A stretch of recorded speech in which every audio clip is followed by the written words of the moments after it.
शाइस्ता की शादी उसलम से हुई, एक सीधा सादा इंसान जो अपने बूढ़े माँ बाप का इकलौता सहारा था।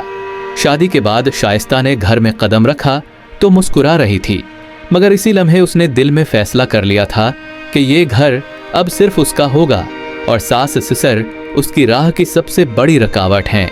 वो असलम के सामने मोहब्बत और खिदमत का ड्रामा करती और उसके पीछे सास ससुर को जलील करती।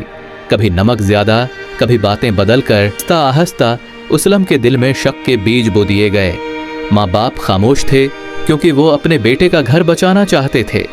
फिर एक दिन शाइस्ता ने आखिरी वार किया। उसने सास के जेवरात खुद चराकर इल्जाम ससुर पर लगा दिया। उसलम अंधा हो चुका था। उसने माँ बाप को घर छोड़ने का हुक्म दे दिया। बूढ़े माँ बाप आंखों में आंसू, दिल में अल्लाह पर यकीन लिए घर से निकल गए। शाइस्ता जीत गई, या उसे यही लगा। चंद दिन बाद उसके जिस्म पर अजीब दाने निकलने लगे। शदीद खारिश, बेचैनी, रातों की नींद गायब। दवाएं बदलें, डॉक्टर बदले, मगर मर्ज बढ़ता गया।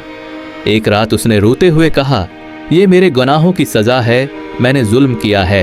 इधर असलम को सच्चाई का एहसास होने लगा, मगर बहुत देर हो चुकी थी, क्योंकि अल्लाह की पकड़ खामोश होती है, मगर जब आती है तो छोड़ती नहीं।